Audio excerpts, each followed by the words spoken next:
Bienvenidos a un programa más de La Voz de la Ley. El día de hoy tenemos al licenciado Guillermo Ferreiro, otro de mis coleguitas consentidos, especialista en materia fiscal. Él es egresado, así lo pidió que lo dijera, de la poderosísima Facultad de Derecho de Ciudad Universitaria. Bienvenido, ¿cómo estás? Muy contento de que me invitaras, muchas gracias. Él nos va a hablar acerca de materia fiscal, un tema también muy escabroso, muy delicado, que en Día de Muertos o en Halloween, los que lo celebren, escuchamos del SAT y nos da muchísimo miedo este tema. Yo, la verdad, me confieso, desconozco mucho de materia fiscal. Trabajé en la Secretaría de Finanzas, pero fue para mí como un parto, yo creo, porque se me hace súper complicado. Por favor, explícanos, danos tips y dilo en idioma mortal, por favor. Ahí va a ser lo complicado. Si quieres, para darlo en idioma mortal, vamos a hacer una pequeñita introducción del tema que vamos a platicar. ¿Ok? Lo que vamos a platicar a grandes rasgos son las implicaciones fiscales de la reforma en materia de subcontratación. Para más información, ¿Qué quiere decir? que consulten tu videíto anterior. No, vamos a platicarlo rápidamente. La subcontratación es cuando una persona pone a disposición de otra personal para que le trabaje. ¿No? Es decir, yo tengo mis propios trabajadores, pero te los presto a cambio de una lanita para que te trabajen a ti, tú los mandas, tú los diriges y tal. Perfecto. Esto, con una reforma laboral se prohibió, excepto para servicios especializados que no formen parte del objeto social de la empresa. El objeto social de la empresa es prácticamente el margen de acción que tiene según su acta constitutiva. Ahí te dice qué puede hacer y qué no puede hacer. Ahora, esto cobra mucha relevancia en materia fiscal porque para lo que va a ser impuesto sobre la renta, sobre todo, las deducciones de una empresa dependen enteramente de su objeto social. Porque si tú haces una actividad económica para la que no estás registrado o que no está contemplada en tu objeto social, entonces esas deducciones que tú hagas no se van a tomar en cuenta porque no estás realizando gastos que van dirigidos a tu actividad principal. No, por favor. Sí, claro. Ok. Por eso es importante. ¿No? También vamos a aterrizar un poquito esta parte de deducción, acreditamiento, que son también términos pues, difíciles, ¿no? Difíciles, complicados, mis orejas, no sé, no quiero escucharlos, pero todo sea porque los ciberescuchas estén claros, no sean víctimas de una injusticia y prevengan. Eso. Porque también las consecuencias ya también son en materia penal. Sí. Multas administrativas y delitos fiscales. Cárcel. Uno pensaría, ¿no? Uno pensaría, no es que los queramos asustar ni nada, pero ok, entonces continúa. Entonces vamos a aterrizar en dos impuestos que son los que nos interesan ahorita, que es el IVA y el impuesto sobre la renta. El impuesto sobre la renta es un porcentaje que tú pagas por la obtención de riqueza que generas. ¿No? Entonces yo gané 100 pesos y el gobierno me quita 30, ¿no? Pero no es así tan directamente. El gobierno te dice, te doy chance de que hagas disminuciones a este impuesto. Digo, hay varias, pero vamos a centrarnos en las deducciones. Que las deducciones son el gasto que tú hayas hecho para poder obtener ese ingreso, ¿no? Es decir, no sé qué otro negocio te gustaría tener. No entra nada de narcotráfico, ¿verdad? Si quieres, lo que tú quieras. Ya se va a legalizar. No sé, una empresa de entrenamientos de desarrollo humano. Qué poderoso. Esto es a grandes rasgos, ¿no? Pero, o sea, es muy burdo. Pero digamos que tú das cursos de entrenamiento humano y cobras por esos cursos. Y cobras igual. Ganas 100 pesos, ¿no? De esos cursos, de las cuotas que te da la gente. Pero rentas un lugar para dar los cursos, compras mobiliario, rentas staff, ¿no? Contratas staff. Contratas staff. Entonces, todos esos gastos que tú haces, se los tienes que disminuir al total de lo que ganaste, para que la base sea más justa, para que te cobren únicamente por la riqueza que incrementa tu patrimonio. Y no por todo el ingreso bruto. Sí. Ya se está demostrando ahí que también estoy gastando. Exacto. Entonces, no todo es ganancia, ¿no? A lo mejor de esos 50 pesos, en realidad, de esos 100 pesos gané 50. Entonces, sobre esos 50 pesos vas a calcular el impuesto a pagar de impuesto sobre la renta. Por eso la deducción es muy importante. Y entra en esta reforma de subcontratación. Ahora, el IVA es un poquito más complejo. El IVA es un impuesto al valor agregado que va dirigido a consumidor final. Es decir, en un eslabón de cadena de producción, el impuesto se lo van pasando uno tras otro. ¿No? Entonces, a ver, imagínate un negocio donde tengas que vender un producto. Cámaras de seguridad. ¿Qué especifica? Sí, como si ya lo tuviera pensado que quiero ese negocio. Próximamente, cámaras Quetzalí Asociadas. Cámaras de seguridad, ¿no? Entonces, a lo mejor tú vas a importar el material. No vamos a decir, tú, no tengo ni manera de que se hagan, pero tú las importas, ¿no? Importas ahí piezas, tal. Y cuando tú importas, pagas IVA. Sí. Hay un IVA a la importación. Ese IVA tú ya lo pagaste, ¿no? Y luego también vas a pagar a lo mejor otros insumos para empaquetar y varias cosas, ¿no? El transporte, para poner en tienda y tú se la vas a vender al cuate de la tienda. ¿No? El cuate de la tienda tú se le vas a vender todo con IVA, ya la cámara con IVA y empaquetada. Él a su vez también se la va a vender con IVA al consumidor final. Pero ¿qué pasa? Que en realidad se lo van pasando.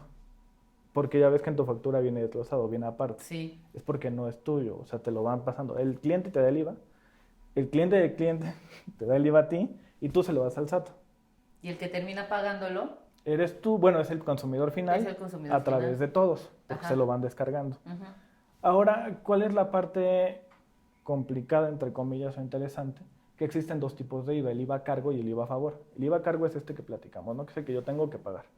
El IVA a favor es cuando tú haces esta actividad económica, pagaste el IVA a la importación, pagaste el IVA por los suministros. Este IVA que yo tuve que haber pagado para poder poner el producto final, que no es el IVA pagado por el producto final, es un IVA que yo tengo a favor. Okay. ¿Eso qué quiere decir? Que cuando yo tenga que pagar el IVA que tengo a cargo por la venta, le voy a restar este otro IVA que tengo a favor. Ok. Sí, de buena onda, para que la economía funcione.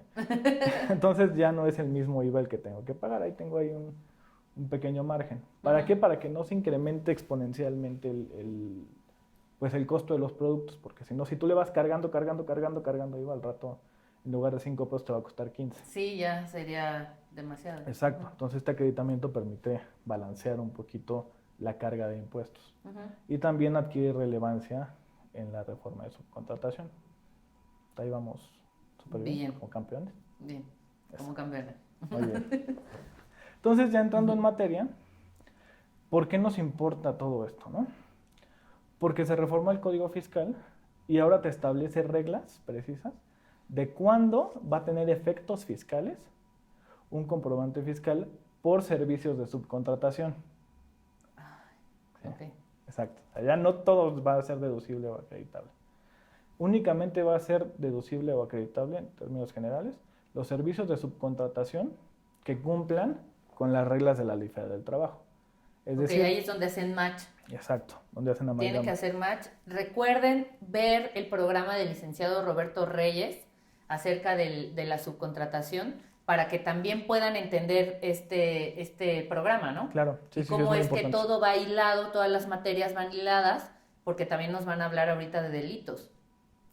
Entonces, bueno, materia laboral con fiscal, ¿por qué están aparejados con esta reforma? Claro, aquí el fiscal normalmente se empareja con todo, porque... Ay, solo porque tú eres fiscalista, coleguita. No, te voy a decir por qué. Bueno. Porque realmente cualquier actividad económica que tú hagas, pues el SAT mete mano, ¿no? Sí. O sea, al final te genera un impuesto. Debo admitirlo, sí. Entonces, la amalgama de legislación fiscal con otras legislaciones es tan diversa como actividades económicas haya regulada por otras legislaciones. ¿No? Esa es la cuestión. Entonces, aquí la cuestión de fondo es la cuestión laboral. ¿No? Y entonces el SAT dice, ok. Pero, de mi parte, tienes que hacer esto. ¿No? Entonces, primero se modifica y te dice, si tú no cumples con la legislación en materia laboral, es decir, no contratas con una empresa que esté inscrita en el padrón, que sea especializado, que no forme parte de tu objeto social, ¿no? Es decir, si yo vendo cámaras de seguridad, no puedo contratar gente que haga cámaras de seguridad, ¿no? Que venda cámaras de seguridad, que distribuya cámaras de seguridad. Como lo comentaba el licenciado Roberto en tu video anterior, que puedo contratar a lo mejor personal de limpieza, personal de seguridad, gente que sea auxiliar y no forme parte del negocio. Del objeto social, pues. Exacto. Entonces, de entrada, si tú quieres deducir una factura de una persona que te está prestando servicios de subcontratación, tiene que cumplir con esto. Si tú quieres acreditar el IVA de una factura de una empresa que te está prestando servicios de subcontratación, tienes que cumplir. ¿Cuál es la otra parte? Que además tienes que cumplir con ciertas obligaciones. Por ejemplo, para materia de ICR, bueno, de las dos de IVA, tienes que cumplir con requerimientos de información. O sea, tú, como contratante, tienes que asegurarte que el contratista cumpla con la legislación en materia de IVA del trabajo, esté pagando a los trabajadores, está cumpliendo el IMSS. O sea, tiene que enseñarte los FDIs donde le pagó a los trabajadores y donde enteró el impuesto al IMSS de las cuotas. No solo hacerte cargo de tu empresa, sino también la observancia acerca de la persona que está siendo tu cliente, ¿no? Exacto. Sí, sí, sí. Tu proveedor. Tu proveedor. Sí, eso ya es importante. Es una carga, pero es la manera en que el gobierno amarra que se esté cumpliendo con las disposiciones. Y hay dos cosas que están implicadas. Una es obviamente la explotación al trabajador, ¿no? Y la otra es la parte económica, que es la evasión fiscal, que realmente para mí es la parte de fondo de la reforma. Sí. ¿No? Digo, no quiero decir que al gobierno no le importan los trabajadores, pero, pero esto nos importa un poquito más. Ajá. Sí, y bueno, te voy a platicar la parte de faltas administrativas penal y luego te platico de dónde viene para que tengamos contexto. La parte administrativa primero se añade como agravante que tú deduzcas servicios que no cumplan con los requisitos. Y se añade como agravante porque ya hacer deducciones incorrectas ya es una infracción. Entonces, si las haces incorrectas y además es por medio de este esquema, pues tienes un agravante que eso hace que te suba la multa. Ok. Ahora, si tú incumples con recolectar la información o enterar la información, también es otra infracción que tiene otras multas. Las multas pueden ir desde los 150 hasta los 300,000 pesos por cada incumplimiento, ¿no? O sea, no es en general. Si dicen, yo sí tengo 100,000 pesos. Sí, claro. Así como, aquí en la bolsa, no pasa nada.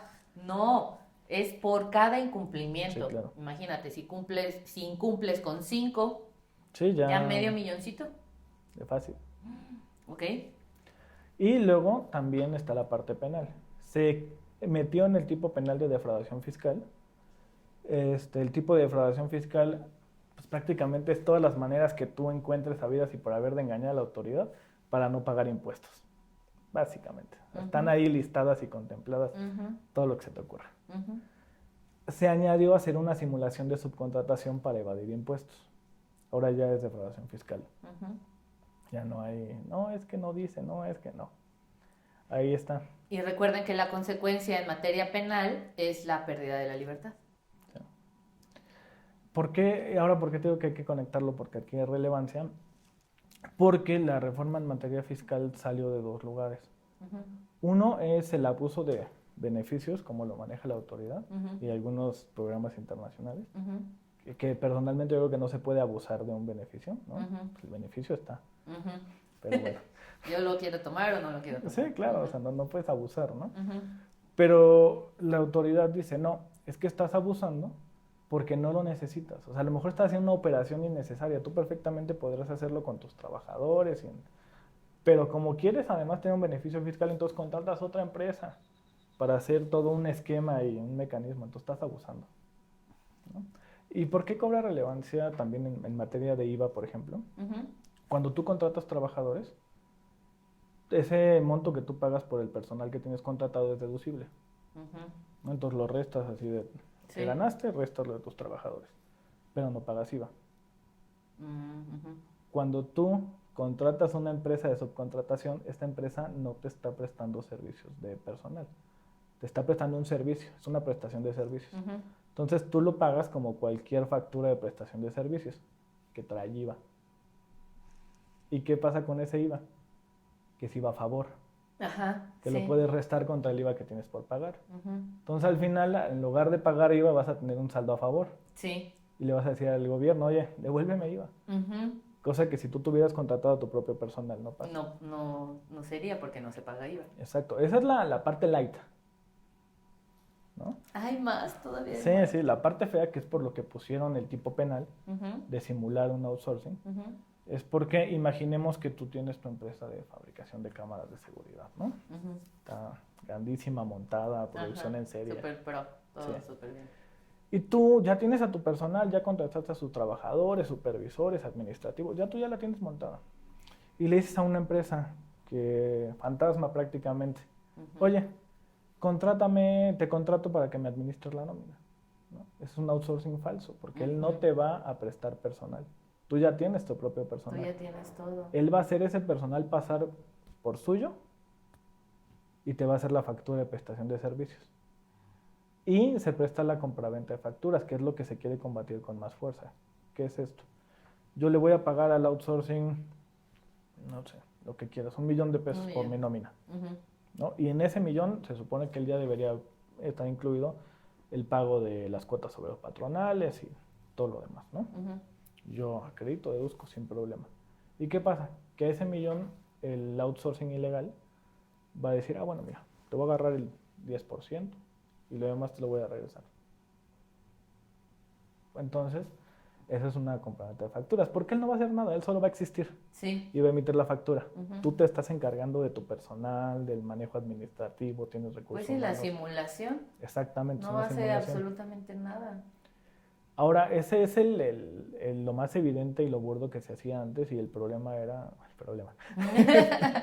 que tenías que tener el dinero abajo del colchón, porque ahora con las regulaciones para prevenir el dinero producto de procedencia ilícita y todo esto, pues ya es muy difícil. Sí, porque así metiéndolo al banco había forma Exacto, de demostrar, de dónde era muy rápido que pudieran darse cuenta. Entonces tienes que tener todo el dinero en el colchón, el señor defraudador. El señor defraudador. Sí. ¿Qué pasa ahora? Que, bueno, ahora ya tiene un poquito. Que el administrador de nómina outsourcing lo que hace es, si tú tienes trabajadores que ganan un salario bajo, salario mínimo, normalmente ganan por semana, por quincena, no ganan por mes. Entonces son montos bajos. La ley de impuesto sobre la renta te dice que tú puedes hacer un pago de una deducción en efectivo si no rebasa los $2,000. Entonces el outsourcing te hace la dispersión de la nómina en efectivo y le paga a tus trabajadores en efectivo, ¿no? Y le carga ese 10%. Entonces tú pagaste a tus trabajadores y todo el show, y a lo mejor hasta te quedas con otra lanita en efectivo, ¿no? Y tienes tu deducción, tu acreditamiento y tal, y solo te gastaste un 10% de lo que le dice al gobierno que te gastaste. Eso es lo que se quiso combatir principalmente. O sea, por eso el gobierno fue tan duro con esto de la subcontratación. Porque en México, pues, no llevamos una subcontratación en regla. Hacemos simulaciones de subcontratación. Sí, muchísimo. La venta de las facturas es algo muy común, desafortunadamente. Claro. Ahora, ¿cuál es otra situación ahí con la venta de las facturas? Que la gente cree que es muy fácil y la gente cree que no hay consecuencias.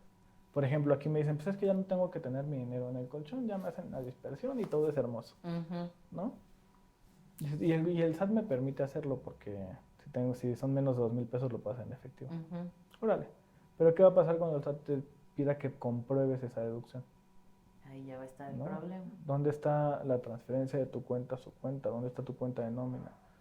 No va a existir. ¿No? Es que lo hice a través del outsourcing. Ok, entonces vamos a revisar el outsourcing, ¿no? A ver si tiene instalaciones, a ver qué más personal tiene, qué otros clientes tiene, el padrón, tiene. Ahora, eso era antes, sí, exacto. Sí. Antes ya nada más con eso, a ver dónde están sus instalaciones, sus oficinas, su personal, el personal administrativo, otros clientes, a qué más se dedica, porque además el outsourcing antes era una cosa bárbara. ¿Qué palabra? Sí. Barbarísimo. Porque no tenía infraestructura, o sea, tú no te podías asegurar que te iba a soportar esas operaciones, ¿no? Digo, hablando cosas malas, ¿no?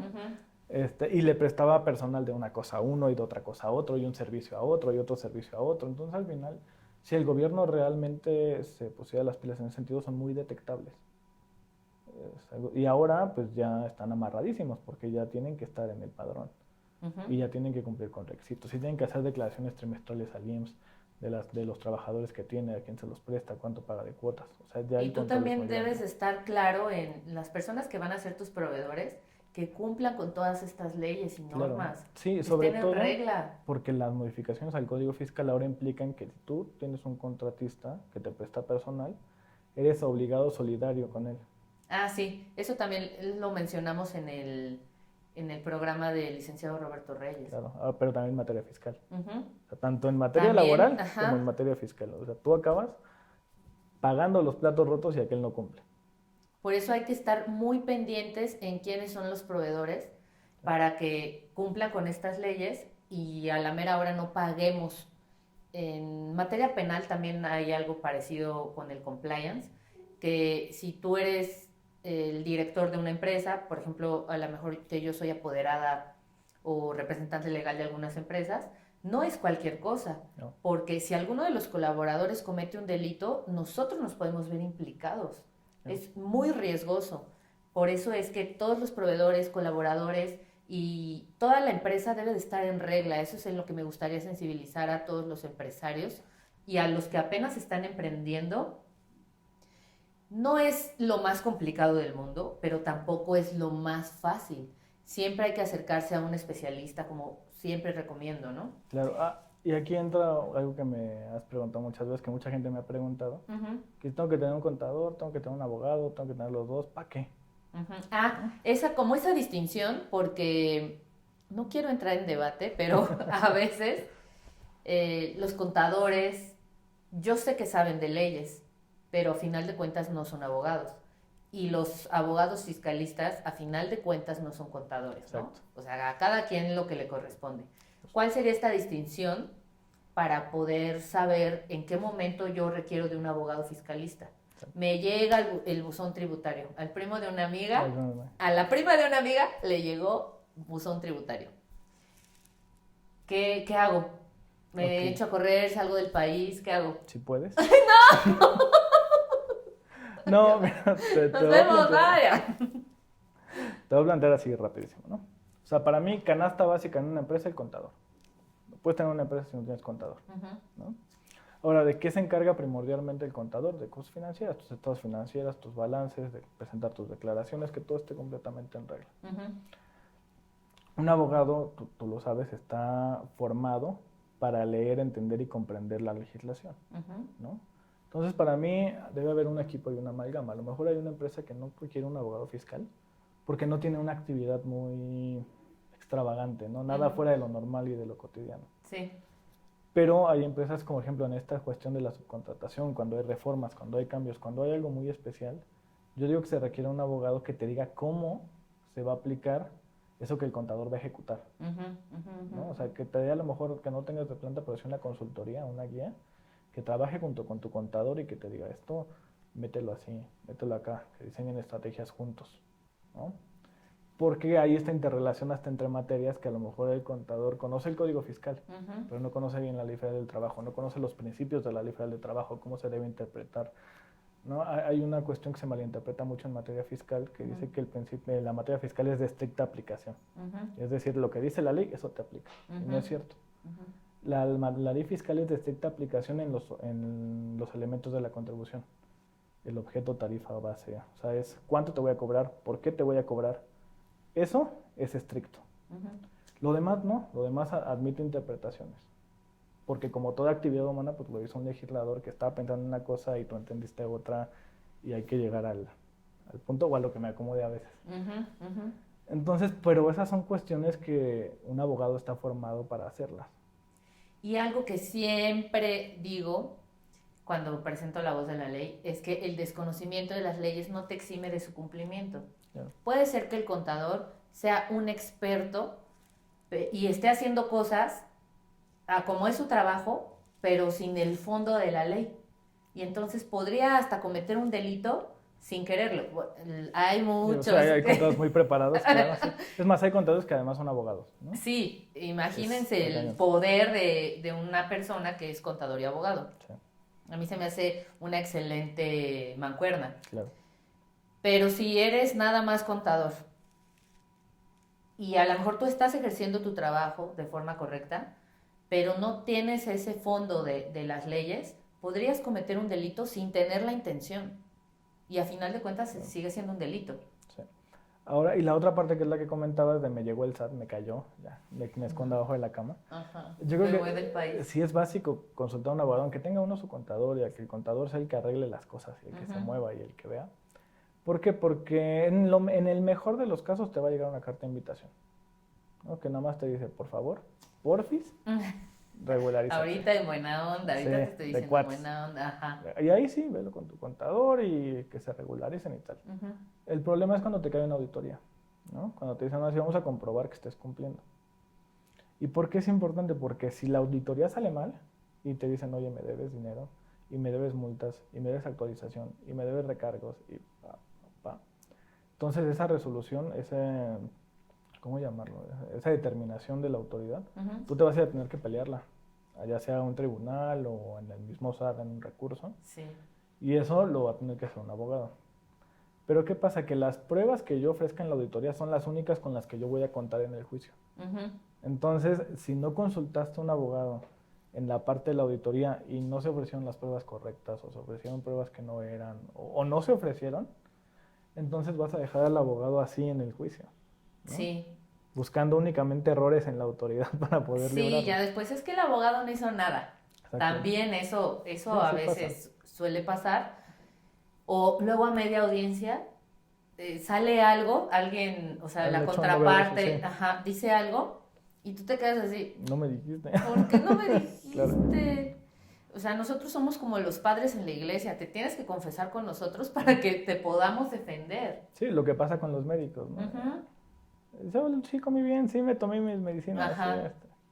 Sí, no tomé alcohol, no he tomado nada de alcohol, drogas, etcétera, y a la mera hora sí. Es un verdadero relajo. Claro. Ok, bueno, entonces, ¿hay algo más que nos quieras compartir?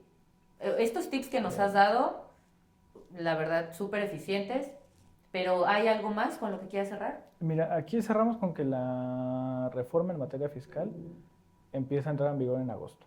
En materia laboral ya entró. Ya estamos ahorita en fase de regularización, por decirlo de alguna manera, en migrar el personal de subcontratación a personal propio, el que las empresas de subcontratación empiecen a registrarse, a cumplir y a todo. Y ya una vez que en teoría ya estén todos registrados y todos bonitos, pues entonces ya entra en vigor la materia fiscal. La recomendación es que desde ahorita, antes de agosto, por favor, prevengan. ¿no? A ver qué se puede hacer, porque hay empresas que a lo mejor dicen, pues es que yo sí tengo una subcontratación real y yo sí dependo de la subcontratación porque no tengo la infraestructura, no tengo el personal administrativo, no sé cómo, ¿no? A lo mejor yo tengo los clientes, pero pues no sé, ¿no? O sea, yo no sé supervisar eso, no sé a quién contratar, yo sí dependo de la subcontratación. Entonces, pues tenemos ahí unos meses para empezar a trabajar y a hacerlo bien, en orden, de acuerdo con la ley.